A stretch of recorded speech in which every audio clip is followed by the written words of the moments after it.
Deux temps forts ont émaillé cette cérémonie. D'abord, la remise des brevets et des diplômes de mérite aux activistes des droits de l'homme. L'un d'entre eux, au nom de ses collègues, s'est réjoui de la formation reçue et a coulé cette gerbe de réaction. Intellectuels, et nous sommes convaincus que nous serons tirés parti des connaissances en matière de droits de l'homme que vous nous avez transmises tout au long de notre formation. Ensuite, l'autre temps fort de la manifestation, c'est la collecte des biens pour les enfants malnutris de la province du Congo. Il nous a aidés à contribuer à l'accompagnement et réalisation de ces gestes de compassion.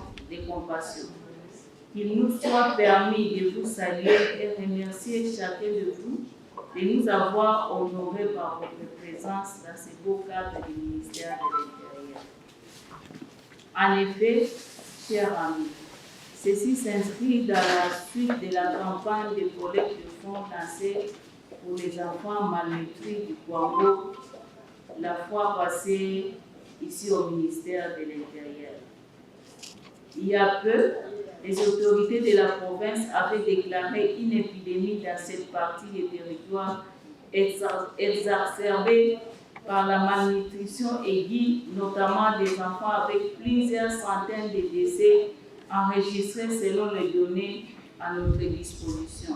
Jonas Tchombela, coordonnateur de la nouvelle société civile congolaise, a signifié dans sa communication que les gestes posés pour la province du Congo va s'étendre également à l'est du pays. Bon, il était question de clôturer le mois de la femme, mais aussi de la remise de brevets aux militants des droits de l'homme qui ont suivi la formation.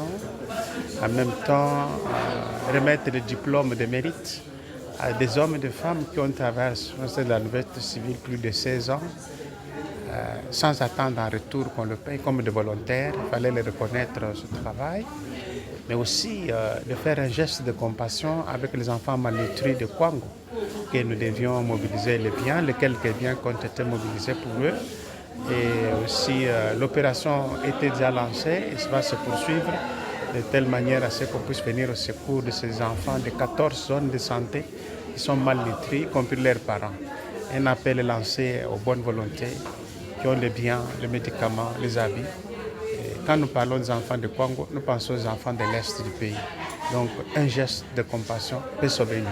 Merci. À noter que cette activité entre en ligne de compte de la clôture du mois de la femme. La NCC accorde son attention sur les droits de l'enfant.